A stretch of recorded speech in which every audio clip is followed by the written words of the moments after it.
With a modest diameter of 1,475 miles, Pluto is not one of the most impressive celestial bodies in our solar system. This does not mean, however, that the famous dwarf planet does not have some amazing landscape formations that amaze experts and the public alike. In order to take a closer look at the former member of our planetary system, NASA sent the New Horizons space probe into Pluto's realms a few years ago. The unmanned spacecraft didn't reach the Kuiper Belt object until 2015, but the mission produced some stunning high-resolution images of the small celestial object, which we'd like to take a closer look at with you today. Want to join us on our galactic journey to the greatest mysteries of the universe? Then remember to subscribe to our channel and click on the bell to never miss one of our videos again in the future. Feel free to show us you like the content of our posts with a thumbs up.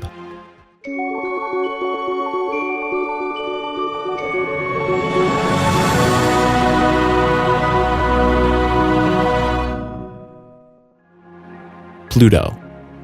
It is August 24th, 2006, and Pluto is stripped of its official status as a planet. In the more than 7 decades that had passed since the original discovery of the celestial body, Pluto had been a solid member of our parent planetary system. This changed, however, when the basic concept of planet was redefined. This scientific rethinking was preceded by the discovery of numerous other objects in the Kuiper Belt, some of which were similar in size to Pluto. In order not to launch the number of official planets in our solar system into unmanageable numbers, the new class of the dwarf planet was introduced, in which Pluto is now classified. The celestial body orbits the Sun at an average distance of almost 4 billion miles. Due to its eccentric rotational orbit, the dwarf planet needs 248 years to completely orbit our host star. The immense distance between the Sun and Pluto creates the frosty surface temperatures that prevail on the celestial body. Specifically, the thermometer on Pluto never rises above -360 degrees Fahrenheit. With a size of about 6.8 million square miles, Pluto's surface is roughly the size of the South American continent. The dwarf planet is composed of about 70% rock and 30% water ice. We currently know that Pluto is accompanied by at least 5 natural satellites. The largest and best-known satellite is the moon Charon.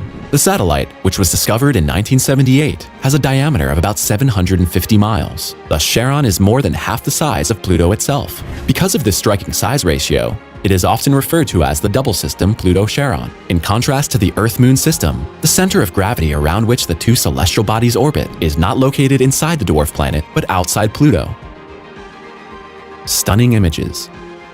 Thanks to numerous photos taken by New Horizons during its excursion to Pluto, we can now view the surface of the celestial body in greater detail than ever before. The image, which shows the dwarf planet in all its glory, was taken by the spacecraft from a distance of about 22,000 miles. The image was subsequently refined so that we can see it in the natural colors that the human eye would perceive when looking directly at the celestial body. What immediately strikes us in view of this amazing image is the fact that the outside of Pluto is adorned by relatively few, small craters. This circumstance means in reverse that the surface of the dwarf planet must have renewed itself in the course of millennia. The case that Pluto has been largely spared from galactic impacts seems extremely unlikely. Consequently, natural processes must take place again and again on the small celestial body, which ultimately cover over the collision points completely. A comparable resurfacing of meteorite craters takes place, by the way, on our blue home planet. Here it's among other things the inflow of winds, the water cycle, and vegetation, which erase galactic craters from the landscape. It's also noticeable that the surface of Pluto is divided into very bright and extremely dark areas. In fact, the dwarf planet shows the second largest brightness contrast of all known bodies in the solar system.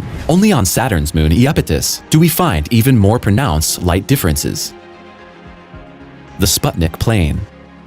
The large area of ice on Pluto, called the Sputnik Plain, owes its name to the satellite of the same name, which was the first man-made object to leave the Earth. Since the icy area shows practically no impact points, some experts assume that the lowland formed less than 100 million years ago. Possibly, this geological deformation process continues to this day. At first glance, the appearance of the ice surface resembles a frozen mud landscape. The conspicuous indentations in the subsoil, which we can clearly see on the detailed image, are possibly the result of the influence of winds.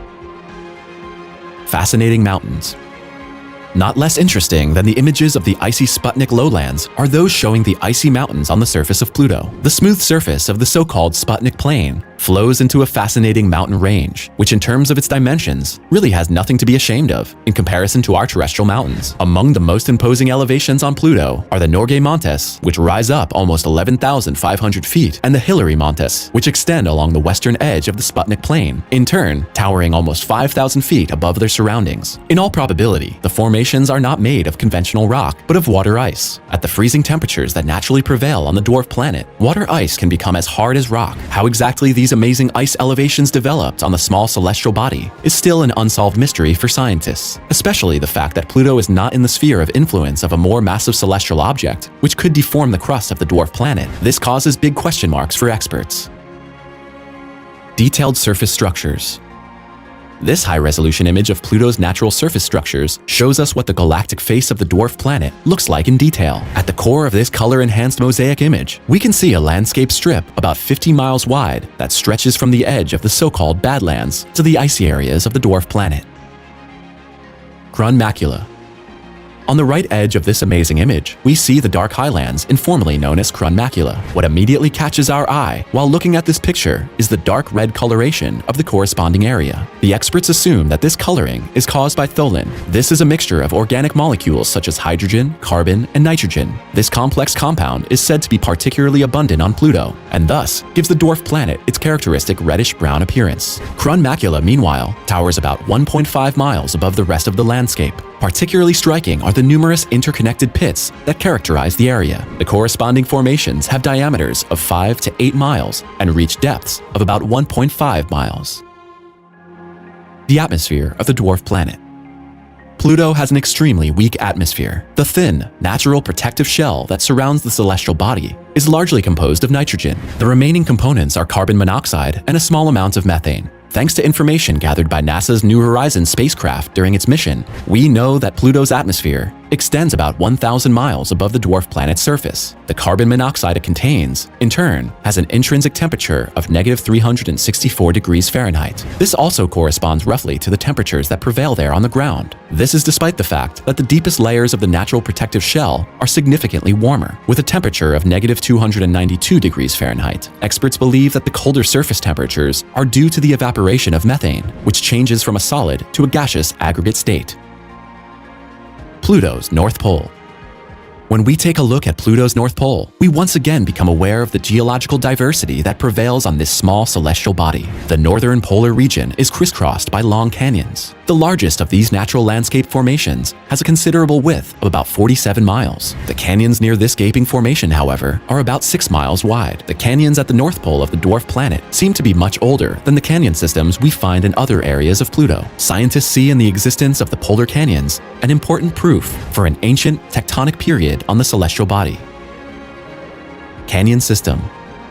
The image of the unmapped canyon system shows the area known as the Tombaugh region. Researchers have not yet been able to decipher the exact origin of these countless indentations on the surface. Many experts believe that these mysterious depressions were created by the interplay of ice intrusion and natural evaporation. Since the area in question has very few impact points, it's reasonable to conclude that it was formed only a short geological time ago. In detail, the individual pits have diameters of hundreds of feet, at the same time extending many feet into the ground. The arrangement of the numerous structures allows the experts to draw important conclusions about the nitrogen exchange between the dwarf planet's surface and the atmosphere. We're interested in your opinion. Was there an image of the dwarf planet that particularly fascinated you? And what are your thoughts on the stunning images of Pluto? We're already looking forward to your comments. Finally, we've linked some more exciting videos for you, which you can access by clicking on one of the thumbnails in the credits. Thanks a lot for watching. Take care, and we'll see you next time.